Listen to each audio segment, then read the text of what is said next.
Hello, I'm Joe Chamberlain, the Executive Director of the Coastside Land Trust. We're located in Half Moon Bay, California, on the beautiful California coast, just south of San Francisco. We are fortunate today to have a guest speaker who's an interpretive park ranger at the Lava Beds National Monument, which is in the northeast portion of our state, almost into Oregon. Aimee is going to discuss the Lava Beds National Monument initially, and then she's going to show us how to walk methodically through identifying tracks and scats.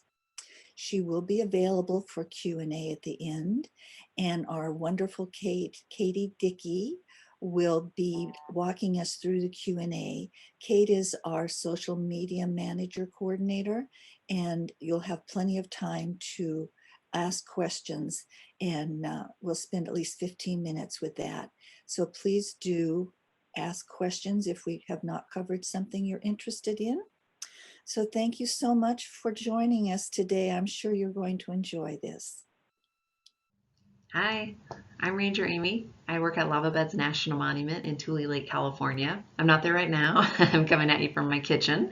We were hoping to do the presentation live, but connectivity isn't great. So I'm pre-recording this where connectivity is a little better in my kitchen.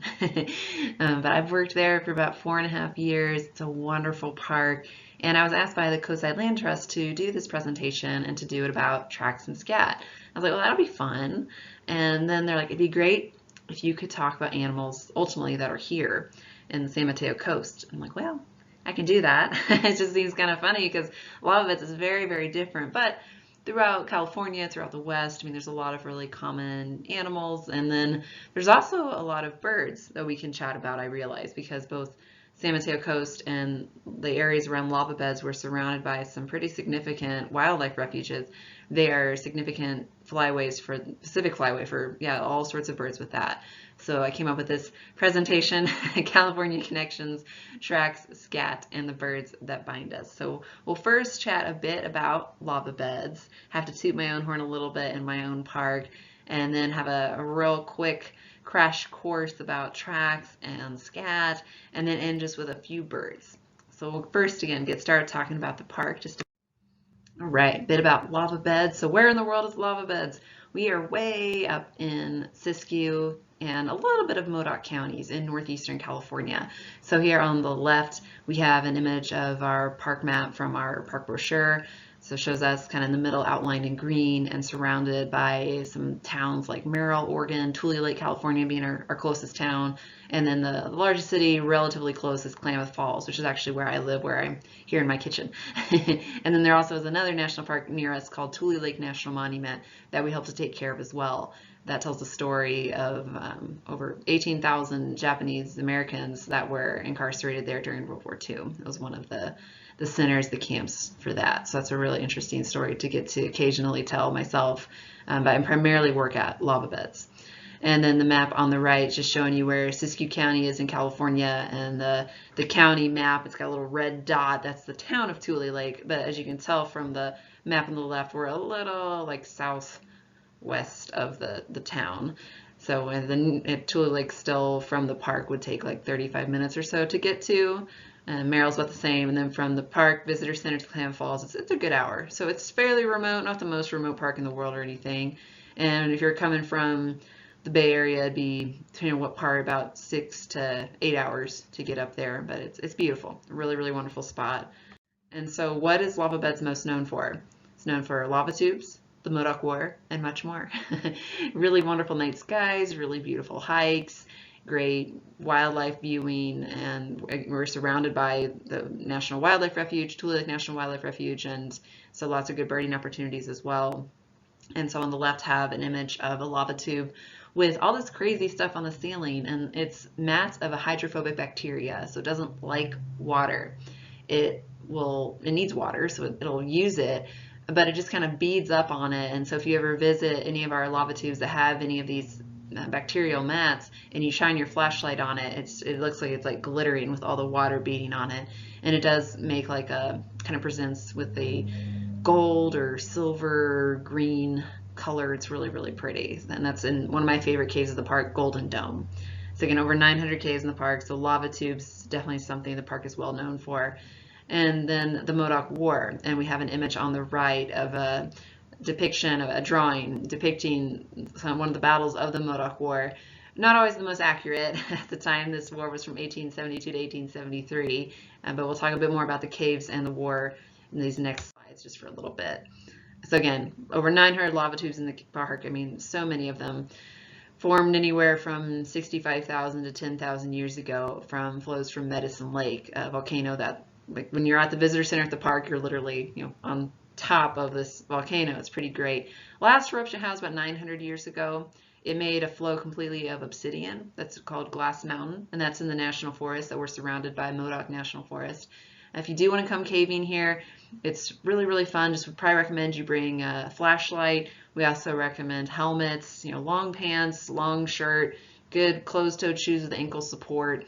And if you really want to go crazy, definitely wear knee pads, gloves, probably come caving in some nice small groups so that you have some friends in case something goes wrong. And if you're by yourself or in a small group, definitely let someone know on the surface where you're going, when you expect to be back. Because most of our caves are pretty straightforward. You go in and out, but we do have a few, like the one in the photo, the lower left with the ranger and all of her safety gear, that's in Catacombs. That one's over a mile of passages, and after like the first 800 feet, you're crawling for most of it. I have went through it one time. I got to the end. There's a log you can sign. I signed, "I'm never doing this again." And then the kicker is there's two ways you can go in and out a different way, and we couldn't find the other side of that cave, so now I feel like I have to go back in and do the other side, unfortunately. So maybe this year will be the year I go back in and I cross out what I wrote and I say, "Just kidding, I'm back." But Catacombs, yeah, you definitely want all the stuff. And then the photo above, we have another individual with a good amount of safety gear, but he's in Valentine Cave. That's actually one of our least challenging ones. Whenever we are able to offer field trips, we take our school groups in there because it's just got so many great volcanic features like pillars and lava sickles, kind of like the lava tubes form of a stalactite. It's just a lot of formations in a lava tube forms at the creation of the cave itself. And then we have a really lovely photo here of Blue Grotto on the right with its really nice skylight. And we do have some caves that close certain times of the year if the bats are using them. There's a certain amount of bats using a cave for something, whether it's hibernation, hibernation, having their babies, whatever, we close it off, and so they can have their peace. So if you visit one part of the year, there'll be some caves closed, and the other part of the year, there's other caves closed. But for the most part, still quite a few open for people to check out. We are screening to prevent the spread of something called white nose syndrome. It's a disease that impacts bats, not us, but we could be spreading the fungus that causes it. So if you do bring your own gear, we'll just ask, oh, has it been in other bat habitats? Has it been in other caves or mines or tunnels or anywhere bats would be? And if it has, then we'll make sure it's been washed in like super, super high heat or wiped down. And if it hasn't, we'd probably ask you to either leave it in your car or we can give you wipes to clean certain things. Most often folks are wearing like the same shoes that they've just worn at like Oregon Caves or Shasta Caverns, like a nearby cave. And even though it's not believed that those areas have white nose syndrome yet either, we don't want it to get to our caves. We have, 16 species of bats in the park. And several of them are hibernating bats, and those are the bats that are more impacted by white nose syndrome because it really thrives at the temperature of those hibernating bats. So a few things, yeah, you would get that cave permit, be screened for white nose syndrome. We do have an entrance fee to enter the park. It's per car fee unless you have an America the Beautiful pass. And we'd get the cave permit and the entrance fee squared away at the visitor center, which currently is open every day, just kind of have some shortened hours with COVID-19 restrictions, but we might be able to increase those this summer. But a really, really wonderful park, and that's definitely one of the main features folks are coming to check out are our lava tube caves. Though we do have a lot of really nice hiking trails. Just know that a good majority of them at this moment in time are closed. We had a pretty significant wildfire come through the park. It burned about 80,000 acres in the park and outside of it because the park itself was only 47,000 acres, so that burned about 70% of the park. So it's a pretty nice fire. For a hot second, it was the largest fire in California in 2020, but this was in July, and then, as we all know, the rest of the state pretty much burned up after that, and as did Oregon and Washington. So we all had a very, very smoky September, didn't we? But really, really wonderful lava tubes. And so that's the nice thing, though some areas of the park are closed, the surface at least from the wildfire damage, the caves are still a really, really nice feature. And any day it's like just kind of crummy outside. People often come to the park because the caves look about the same all year, and they stay around the same temperature in the mid 50s. So they're nice and warm in the summer, and warm in the winter, and then cool in the summer. And then also people come to learn about the Modoc people and the Modoc War. Lava Beds is their homeland. They lived in this area for over 10,000 years, and autonomous bands kind of all throughout around Merrill, Oregon, all the way down to Mount Shasta. But then ultimately, as people of European heritage began coming to the area and wanting to settle there, just tiffs began happening between those wanting to settle there, and the Modoc people who already were settled there, and ultimately they were made to sign a treaty in 1864 and were put in a reservation. When the provisions weren't great, when they didn't get along well with the other people put on the reservation, the other tribes like the Klamath people, then they made some of them want to leave. Like Kansapus here, we have photo pictured on the left. He had a nickname, it was Captain Jack, and he and his band of Modocs that he was the leader of, they left the reservation, and whenever an attempt was made to get them back on the reservation, the Modoc War of 1872 to 1873 ensued. And so for over 6 months, just about 50 Modoc warriors, their wives, their children lived in an area known today as Captain Jack's Stronghold, and they were able to hold off the army of like 600 United States soldiers for a very, very long time. And ultimately they did surrender on June 1st of 1873, and the Modocs that were involved in the Modoc War got sent to the Chippewa Agency in Oklahoma. And there was a general who was killed during this war, General Edward Canby, and he was killed at a peace commission that happened between some of the battles. And those most involved in the killing of Edward Canby, as well as another individual involved in the peace commissions, Reverend Thomas, they were hanged after the war in October of 1873, and that included Kansapus Captain Jack. So it's a pretty interesting story to tell, very humbling. It's a lot of national parks were, the homeland of some native tribe, as are, a lot of areas all around the whole country. So it's definitely important to tell this story and tell, stories of their culture. It's very, very strong and very deep. But definitely the war isn't necessarily something that's, they really love to talk about or learn about. And on occasion, when I have field trips, I do have students who they are of Modoc or Klamath heritage or something like that, a tribal nation who was put on a reservation, and 150 years ago had this war happen. And so it's a really interesting, humbling thing to talk about, and I'm still learning. I get questions all the time. I'm just like, I'm not certain. I'll have to look that up, as I do about the geology of the park. So I've been there 4.5 years and still learning so much. So our most common complaint with the park is that people wish they had more time. So there's definitely a lot to do, even with a significant part of it closed right now from the wildfire damage. We have our campground open, just the smaller loop right now, because there's no need in the winter months really to have them both open. And few hiking trails are open still, and again, majority of the caves are as well, and the visitor center every day. So it's a really, really great place to visit. I've learned a lot there, and I continue to, and then really had to learn some for this presentation and to talk about what we're going to chat about next, the tracks and scats. But before we move to that, just real quick, I guess, if you want to learn any more about the park, we have, of course, the park website. And so the plan your visit, that first link I have does go into more of our caving. The second link goes a bit more into the history and culture of the Modoc people. And then if you want to more learn from the actual source of the tribes themselves, then go to the Modoc Nation. That's the Modoc people that are in Oklahoma, and then the Klamath tribes. Some Modoc people are recognized with the Klamath tribes just up here in Fort Klamath, Oregon. So more websites for more learning if you would like to. But yeah, we got to have our crash course in tracks and scat. All right, time for tracks. Start our little crash course here. We have a photo from Tamalpais National Monument of someone's hands by those squishy imprints of tracks that you can buy, and they're really fun to use for programs or to have out on an information table at an event or something. People can come by and poke them and guess what animal it is. But there's definitely a few tips in helping to identify tracks and what animal was there. It's kind of an exciting thing to do. And one is to measure. It's a good idea to already have in your head an idea of the average measurement of the animal. That can help a little bit, or automatically just be oh, it's definitely not this because it's this dimension, so it's probably not this. And then once you kind of go through all the other clues, that can really help to hone it down. But measuring the length, measuring the width, measuring the distance between the feet, measuring the angle of the hoof pattern. I mean, there's all sorts of crazy measurements that different field guides will tell you to do to really get down to the specifics. But yeah, just even having a really handy field guide that will give you kind of like a rough estimate of what the tracks left behind by what animal will measure as, then that can help out a lot. So measure. And wait, what's a gait? A gait's basically just a pattern of movement. Does it look like the animal was just like walking, striding along? Does it look like they were leaping, stotting, trotting, jumping? And I mean, there's all sorts of different ways that animals move. And so kind of recognizing that walking pattern, that movement pattern, and how they were moving can help a lot in distinguishing that. Because I mean, like a deer already is a hoofed animal, so that's really helpful. But whenever you see that big leap, you're like, no, that's definitely a deer now. Or rabbits and things like that really have a really like distinct movement. It's kind of fun. Claws or no claws, this is a big one. I think this is one of the first things anyone that learns about how to identify tracks learns about, and that is that felines typically, when they're walking, they're going to have their claws retracted. Their claws are going to be back in their paws. Whereas canines and lots of other animals, they're going to have their claws out.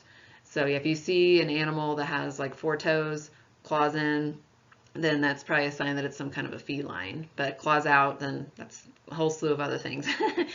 But yeah, felines can retract their claws. Surface matters. There's definitely some surfaces that are better than others for finding tracks. And so like after a good snow or a good rain, that can be a super good time.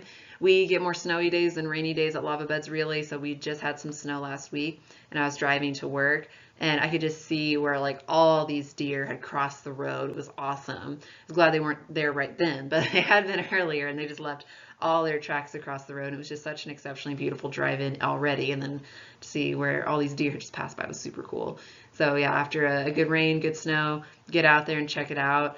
And then if it's, rain a few days earlier and it's, everything's kind of dried out and you see a dried out track, then oh, this was a few days ago after the rain. And yeah, so there's definitely surfaces that are better than others for you all who are in the San Mateo Coast.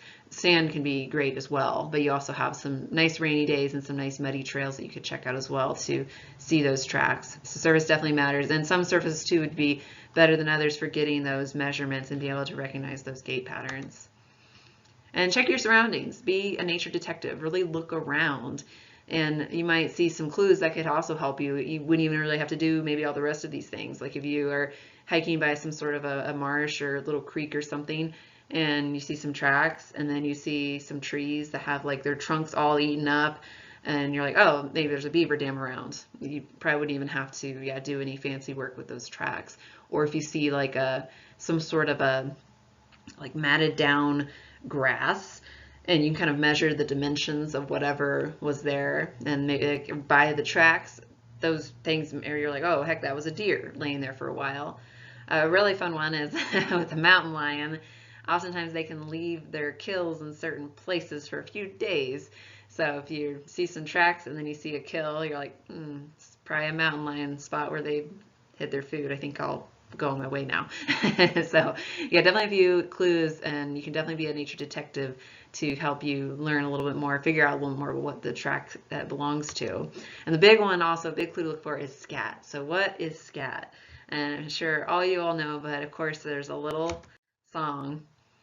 It starts with an S and ends with a T. It comes out of you and it comes out of me. Some call it this, some call it that. Let's be scientific and call it scat. Yay! Sorry, I don't know the tune, so if you do, feel free to sing it to yourself at home.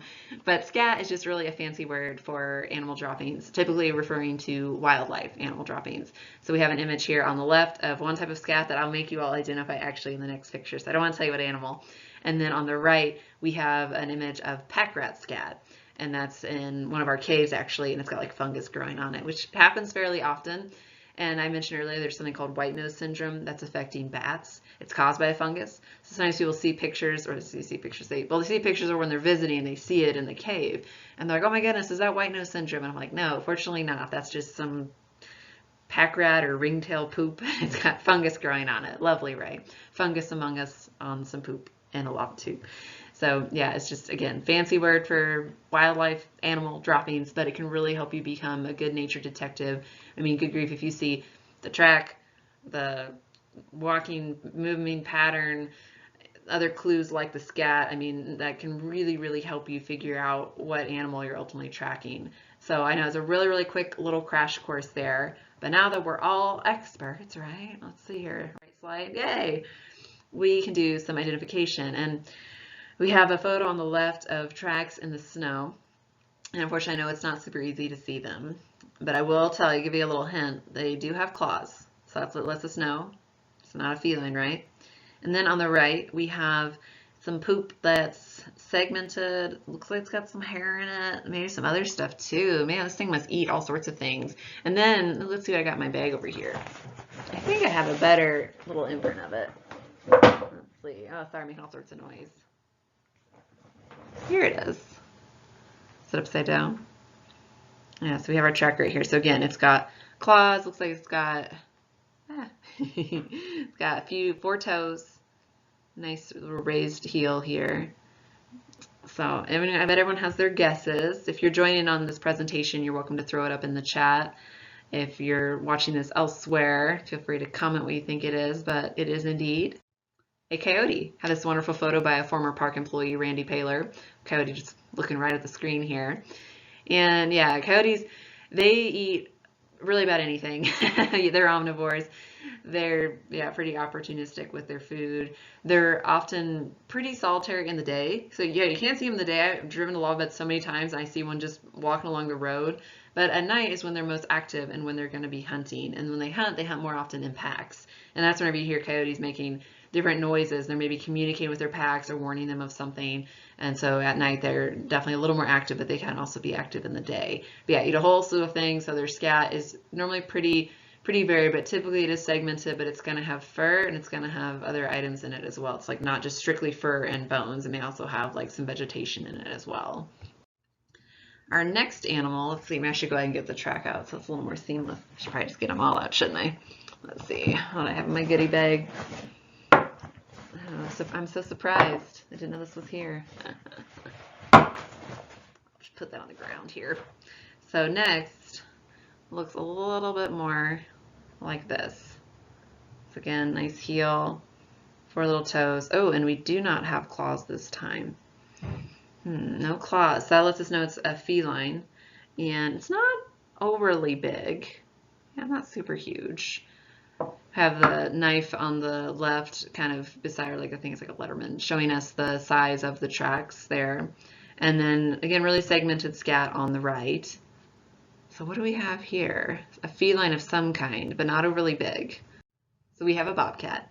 And this photo was taken by former park employee as well, Nathan Charlton. He actually took a lot of the photos I'm going to show in the presentation today. So I didn't even put them all on him because he just took so many of them. He was a really great photographer. Now he's at a different park in Arkansas. But they eat a fairly varied diet. They can eat animals that are bigger than them. Pretty good hunters actually, but most often they're going to eat like squirrels and rabbits and things like that. And yeah, they'll have kind of segmented poop as well, pretty similar to coyotes. And really, depending on when they pooped, it can look really quite different. I was looking at different websites and stuff, and it was like one had pictures of bobcat scat, and like everyone was different. Everyone was like a different color. One was like more segmented than another. So it is really, I felt like pretty hard to identify. So if you have that track and that with the scat, that would maybe be the most helpful to be able to tell what animal it was. And so bobcat, or smaller print there. This one I think you all could get pretty easily. This was the photo I have in my first slide. It's a hoofed animal, so that's really helpful. It looks like this. I know I keep doing that. There it is. And they're going to have more pellet-like scat, and that's what we have photoed here on the right. So I bet you all could guess this one super quickly. Pretty widespread animal, and that is the mule deer. And that's what we have here at lava beds, but actually along the coast, you all have a subspecies of mule deer called black-tailed deer. And I used to work at Muir Woods National Monument north of San Francisco, and that's what we had there. But they're really similar. They can interbreed. Again, just black-tailed deer is a subspecies of mule deer. And if you went more into like the mountains between the coast and more inland where I am, then yeah, there'd be like interbred black-tailed deer and mule deer. Strictly herbivores, eat lots of grasses and forbs, vegetation, and they can be pretty common up here. You see them in the campground, you see them driving to the park. It's almost like a rite of passage to hit a deer. They do tend to jump out in front of you, and as careful as we all are, almost every ranger I know that worked at Lava Beds has at one time or another hit a deer. I did in September 2017. So I am from Missouri, and we have tons of deer there. So it was very strange to me. The first time I hit a deer was in California, a state that I'm not near as likely really to hit a deer as back home in Missouri. But where I'm at is a pretty deer thick area, and so they'll be out all, yeah, just in huge amounts.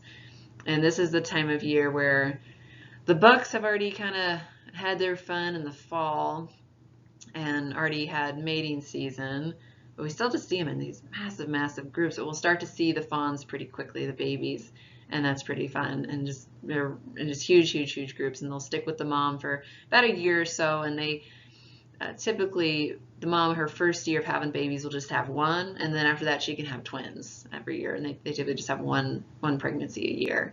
But yeah, eat a lot of vegetation, a lot of forbs. After the wildfire, it's been interesting to still go around the park and see the deer finding stuff to eat, because I mean, a lot of their vegetation is just, it's burned, it's gone, but they still have roots and things that they can weasel around and get enough food. So that's good. And then there's areas, of course, that weren't burnt, that there's plenty of food for them to get there. But that's normally one of the easier ones to identify is our black-tailed or mule deer. So we have a Lava Beds. Oh my. So this one's nice. We have a photo on the left that I found in our shared drive at the park. And it looks like a pretty large print here.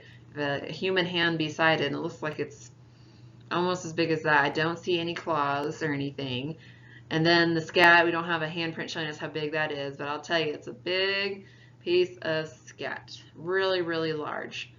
It's not a bear, because we don't have any claws. And I didn't mention this earlier. I just was like, oh, canines, that would be an animal that would have claws still, but so would bears. And we do have bears around Lava Beds, but not very often would you see them. They're not a super common animal. But this one, it's not super common either, but it's a big cat. I bet y'all can guess it. Oh, and I didn't show you. It's in print right here. Boop. So let's see. Let's hold it next to the bobcat. Yeah, definitely a good bit bigger. So I bet if we were to measure, this would be more, this one more attuned to the measurement of a mountain lion. And this photo is gotten by a person who pretty regularly visits the park, and every now and then he'll send us pictures, which I appreciate. Mike Hellstrom.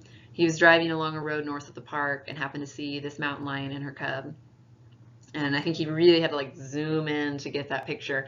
I sometimes see people stopped on that road as I'm driving to the park, and I'm like, get off the road. Like the ranger in me comes out, like, I need to get off the road. Like, because there's pullouts and there's little parking viewing areas, but whatever.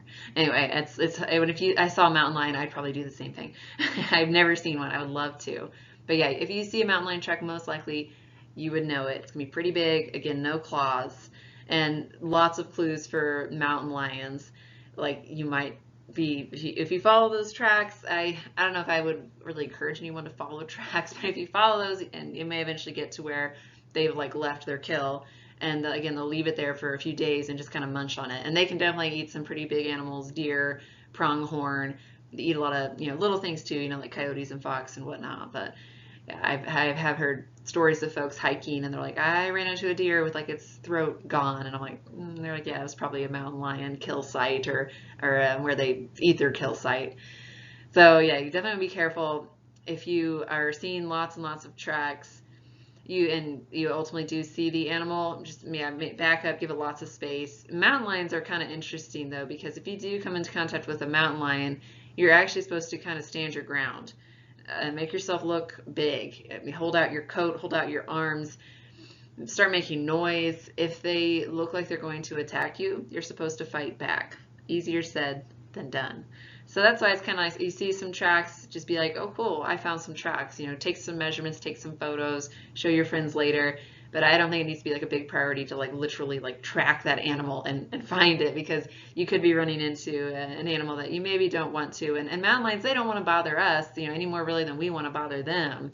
But if it is one that like has young or something like that, they could be a little bit more aggressive than they normally are. And so you'd really want to make sure you just give them their space. So yeah, we have definitely spotted mountain lion tracks in the park. And there was one year we were having a pretty good amount of mountain lion sightings out and about. And so we had to put out some warnings on some of the trails just so people were aware. But yeah, I don't believe ever had a mountain lion attack in the park. It'd be pretty rare, because yeah, they're probably just as scared of you. But if it's a moment that they're aggressive, yeah, you just kind of want to give them their space.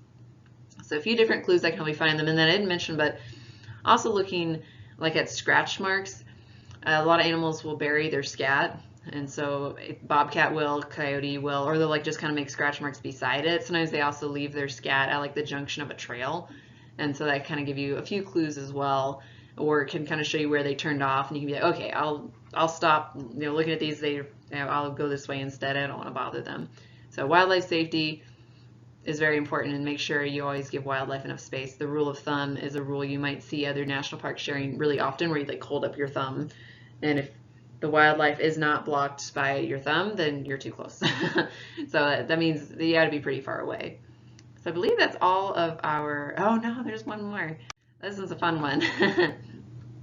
This, apologies, is the only photo I could find on our shared drive of this animal's tracks, and they have a pretty crazy pattern for moving, a pretty crazy gait, because they jump, they hop, and they can hop just up and down, they can hop really far, and then they have this pellet-like poop as well, and I'll show you what one of their tracks looks like. So I bet this is giving you a pretty good clue what animal we're chatting about here. We, are chatting about the black-tailed rabbit. It's actually a hare. Black-tailed jackrabbit, It is actually a hare, so they give birth to young that have like hair, versus rabbits give birth to like hairless little creatures. But they have huge back feet, massive back feet, but you won't often, like I have here, you won't very often see like their whole hind leg like this, because when they're jumping, like they're on like the tip of their back toe. So it's gonna be a really, really funny looking gait. You're gonna see like the back of their back toe and then their front landing. And if they're just sitting, you'll see the entirety of their hind leg. But rabbits, they can move pretty quickly. They can give all the predators that seek them out a pretty good run for their money, because they, not forever, but they can run up to 40 miles an hour. So they can move. And then so what sometimes animals will do, though, like coyotes, they will trade off with other members in their pack to like, okay, I'll try first, then you can try, and so then eventually the animal that they're getting to will wear out. So that could happen in the case of our poor jackrabbit, or they can run like a zigzag pattern. They could eventually ward off their predators just by doing this crazy pattern, their crazy gait, and they're like, I can't keep up with this. Like, I'll let you go. I'll go find something else. So yeah, black-tailed rabbits, they're pretty widespread. Yeah, so you could find them in the Bay Area. They're probably maybe a touch more common up here, but they're down there as well. And this is another great photo by Nathan Charlton. But yeah, I just wanted to share that one because that picture cracks me up. Just all these tracks everywhere. It's like, what is this? But yeah, it's like a jackrabbit crossing pretty much. And then, so we've just had a little crash course in tracks, talked about a few mammals and how to identify their tracks just a little bit. And now I just want to move on to a few birds. And so we have an image here showing the green outline is the border, the boundary of Lava Beds National Monument. It's about 47,000 acres, formed in 1925. And it's the site again of the Modoc War. So those black bullets within the green outline, those are letting you know significant sites of the Modoc War actually. And then north of the park is Tule Lake, literally the town, but also the lake. And in 1872, and well, that was the time of the Modoc War, and for centuries before that, it was way larger than it was today. It was drained over a couple years in the early 1900s for irrigation. It still provides irrigation for farmers today. And then areas that had the lake there that are now just like fertile lake bed, that's leased farmland by the Tule Lake National Wildlife Refuge that's north of us. And so yeah, again, just kind of showing the historic lake, how it is today, as well as the park boundary and the proximity of the lake to that. And then I'm kind of blocking the map of lava beds, but it's the refuge north of us. There's also the Lower Klamath National Wildlife Refuge, and we have a little blurb on this image here. In 1908, President Theodore Roosevelt established Lower Klamath as the nation's first refuge set aside for waterfowl. Lower Klamath includes shallow fresh waters, marshes, open water, grassy uplands, and croplands. The largest wintering concentration of bald eagles in the lower 48 states is observed here. 3/4 of Pacific flyway waterfowl migrate through the Upper Klamath and Tule Lake basins. It's pretty incredible. So I drive from Klamath Falls. So I normally drive on 39 through Merrill, and then I cut down, and then I get, it's called State Line 161, and then I go on Hill Road. So I don't often see really the Lower Klamath Refuge. I typically am kind of a little bit north of it, and then I cut down to State Line, and that's like a little bit to the west. But I drive by the Tule Lake National Wildlife Refuge like every day, and it's amazing the birds I see. I see sometimes so many pheasants crossing the road.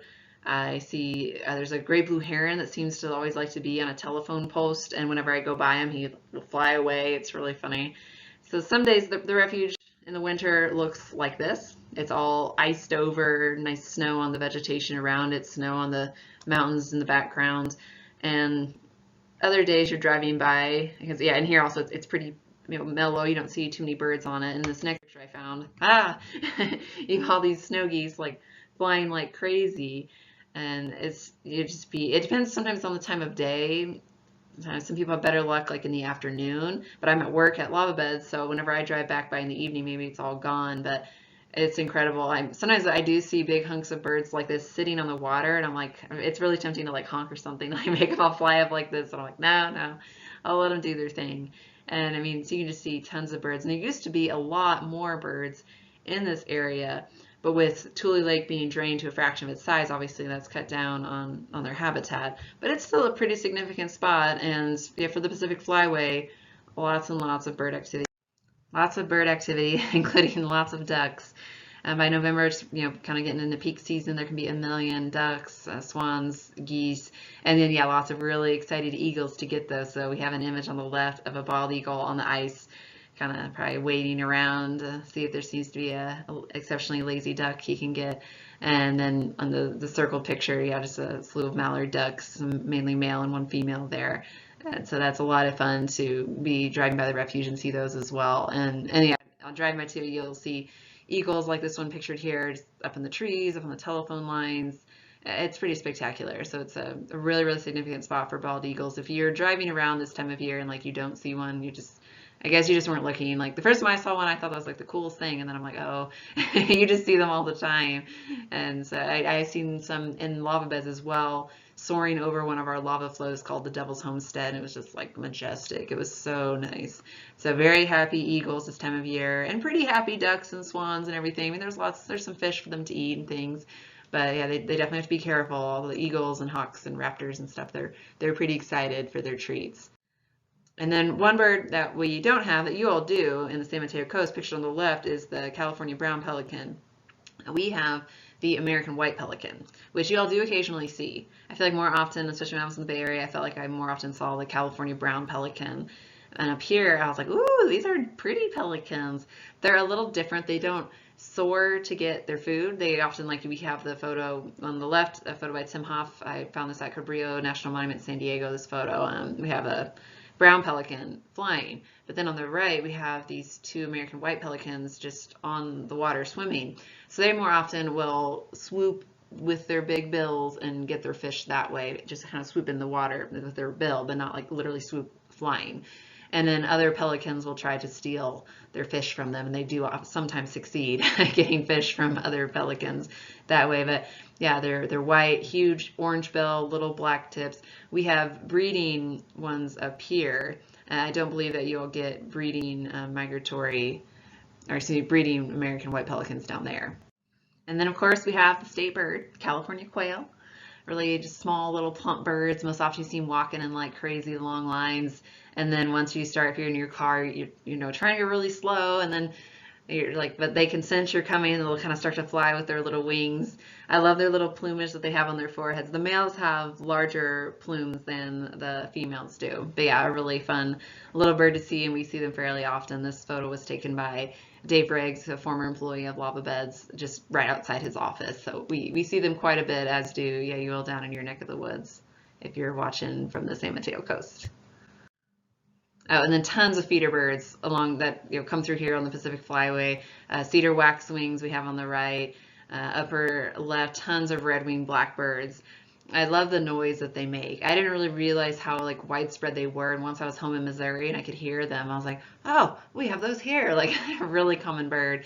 And then the photos below are by Becky Matsubara, the western meadowlark and the dark-eyed junco, and those are a lot of fun to see. I love western meadowlarks. When you're driving into lava beds, there's an area called Gillam's Camp. If you're driving, I guess, from the north, and that's the way I drive in when I'm coming for work. And you just, in the springtime, you just hear their call, and it just echoes all throughout the area of Gillum's Camp. It's really, really wonderful. So tons of feeder birds as well are going through the Pacific Flyway. They're in your all's neck of the woods if you're watching again from the San Mateo Coast, or maybe wherever else you're watching from. They could be in your neck of the woods as well. And then, yeah, definitely birds at lava beds too. Well, we're to the end of my presentation. I know it was a little all over the place, talking a little bit about lava beds and having that crash course in tracks and scat, and then just had to squeeze a few birds in there that I thought you all might find interesting. And I just hope it helps you want to get out in your neck of the woods a little bit, explore your tracks and scats and your birds near you. And if you have any questions, feel free to let me know, whether you're watching this for the Coastside Land Trust program or it's uploaded and recorded elsewhere. You can always email questions to the information account I have on there, the LABE_information at nps.gov. Feel free to follow us on our social media channels, our Facebook, our Instagram, and our YouTube. And then I mentioned, Nathan Charlton took a lot of the photos, including this lovely one of Mount Shasta with the high desert vegetation in front of it. Randy Paylor, that wonderful coyote photo that we also used to advertise the program. And then my supervisor, Marc Blackburn, actually took one of the track photos as well with the snow and the coyote. So I'm really appreciative to them and for all of you all for attending. So thank you so much. Hope to see you at Lava Beds, and if not, just super happy you joined here. Have a wonderful day. All right, well, thank you very much to Aimee Murillo for sharing with us a lot about the tracks and scat and birds that connect us, both at lava beds and also here on the coast. We have a few questions for you, Aimee. Are you there? I am. Thank you. Yeah, thanks all for joining. I really appreciate it. Awesome. So the first question we had was, is Lava Beds National Monument a good place to take young kids? I think so. Sometimes parents come, or anyone with young kids, their aunts, uncles, families, friends, and they're always like, well, where do we go with kids? Thinking it's going to be more difficult for the kids to enjoy the park than the adults. Kids are great cavers. I often let the parents know you're going to have a hard time probably keeping up with them if they're pretty mobile. If you have a little one who's not mobile yet, it's definitely a little tricky. You probably want to have a front carrier because you do have to stoop in some of the caves, or if they're too large for that front carrier, then go into caves that you're not going to have to stoop, because that could be really difficult with a back carrier. But yeah, once they're really mobile, they're pretty happy. They love exploring the caves. Most kids, some kids aren't cave people, and then again, the surface is also really beautiful, and just driving around or having a picnic. So I personally think it's a really great place to come with kids, and most families seem to really enjoy it. Thank you. Another question about scat. How can you identify a black bear scat? Black bears can be pretty massive, and I don't think I've ever gotten to see any black bear scat myself. Like, I've never worked in a park that had significant black bear populations, and again, we don't here. We have some in the national forest that occasionally, they don't know boundaries. They'll occasionally pop in here. It's huge. And sometimes people say it looks just like a massive patty. They have a pretty varied diet as well, and they'll eat a lot of berries and such. So yeah, it's just gonna be really, really big, really mushy, and then probably gonna have some hair, but also some berries in it. But it would just be exceptionally. Most people tell me it's just huge. It's a really, really big pile of poop. What about how to identify fox versus coyote scat? Yeah, I saw that one. That one's really tricky because it's measure the tracks. It's all relative. I mean, typically a fox is going to be smaller than a coyote in terms of the track, and that's in terms of the scat too. But yeah, it's a hard one because they have kind of a similar diet. They're going to have little bits of fur too, and they're going to have little bits of other vegetation and berries that they've eaten. So that's a tricky one. I mean, you can measure the tracks and be like, well, it seems like it's a little smaller than what a coyote typically is according to my field guide, and that might lean you a little bit more towards the fox. But I'd say that one's tough. I don't know if anyone else has any ideas, but that's unless you had a sighting or something, I think that seems like it's going to be really, really similar. It's going to be a little smaller, but without anything to compare it to. Yeah, it'd be really difficult. Okay. Also about that, someone was asking, is there any exposed water, standing, moving, and ephemeral at Lava Beds Monument proper, right in?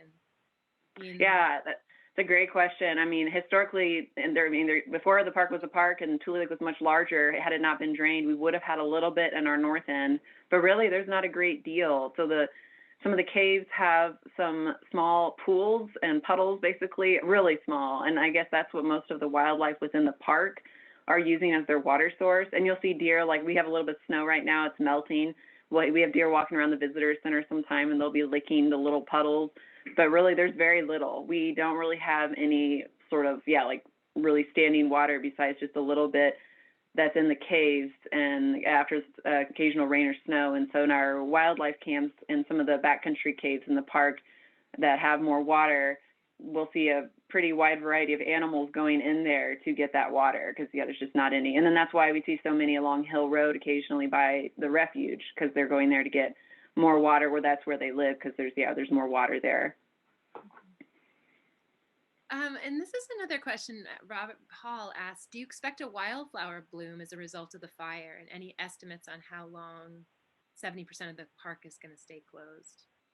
I know. I'd have to talk more with like our management team on that. The wildflowers, I'm hoping they're going to be okay, but our snow this year has not been that spectacular because that's really how we get most of our precipitation. We only get about 15 inches a year. And we don't really have like a monsoon season. We more just have kind of our winter. We might get an occasional like great downpour once or twice in the summer. And the visitor who's visiting, they're like, oh, is it monsoon season? I'm like, we don't really have one. But so I don't know. I'm not super optimistic on how great the wildflowers are going to be. We are starting to see bunch grass pop up. And so that's really nice that that's coming back. We had like 100-year-old sagebrush that hadn't experienced a burn in a really long time. That may not come back for like a really different, about 70% of our park burned. And our fire management officer says about 80% of that will receive benefit from this eventually if we get, good enough precipitation. But that other 20%, it's going to be a really long time before it's the same. So yeah, it looks a lot different. Some visitors think this is just always what it looks like, always black on one side and sagebrush on the other. But it used to look like that all over. But it did help to control some of the western junipers because historically in some areas of the park we didn't have as many as we now did because throughout the first half of the 20th century fire suppression was like the kind of the trend. But as we got fire moved back into the park, it's kind of slowly burning through it. But this burned it much more quickly. But at least the junipers with them gone in some areas, that will hopefully help some plants to return a little bit better because junipers, they take quite a bit of water. So hopefully that makes room for some other plants to come back. But we will see. I hope we get more snow. Mm-hmm. Yeah. Tina, and I don't know where Tina's located, but she was asking she says, random question. I have a javelina in my yard regularly. Any idea why they seem to love using my yard as a toilet? Oh, that's so funny. I have no idea. I love javelinas. I worked at Carlsbad Caverns National Park in New Mexico for a few seasons, and I never saw one. I'd hear them when I was walking in the dark. I don't know why I never watched the flashlight. The stars were good enough. And I saw some at Big Bend in Texas.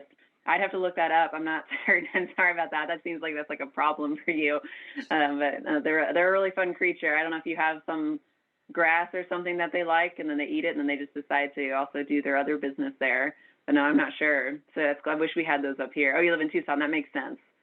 Yeah, and they're a really fun little animal. I like javelinas quite a bit. But no, I'm not certain, Tina. Sorry. My folks live in Prescott, Arizona, and the javelina can get fairly aggressive. Oh, they eat your bird seed. Yep, I bet they like that a lot. Oh, that's funny. I'm sure you might have seen that Richard was asking, do the Sasquatch live in your area? I think allegedly. I think, though, he's probably a little further north. There is a Sasquatch festival, I think, in the Rogue Valley in Oregon, or maybe it's Umpqua Valley, not too far away from here. So a lot of people think he's around. How about prediction for bloom in Carrillo? Carrillo. I don't know what Carrillo is. I don't know what they're referring to. Let's see. I was curious about that also. Well, maybe Joe will give us a little more specification. Okay. So, any other thoughts on Scat identification you wanted to share? Yeah, I thought it was so funny. Yeah, and apologies about that. I had issues with that one slide. I apologize, I misidentified the duck. It was, northern shoveler. And then I also say a bald eagle, and some of y'all are like glancing at it. To you, it looks like a juvenile one. To me, it almost looks more like a golden eagle, but I'd have to go back and really look at that slide. But yeah, I just had issues with that slide all around, so I probably should have just taken it out. So apologies for that. But yeah, I gave some tips on with tracks. Oh, measure, look for other clues, yada yada. But with scat, yeah, definitely look at the size. Look at different animals have different scat. Like coyotes and mouse are both going to have like tubular scat, but then that a mouse is going to be smaller. So measuring is also helpful, looking at the size. And then look at also what's in it. Do you see hair, berries? Often, what comes from the animal is going to reflect in the scat.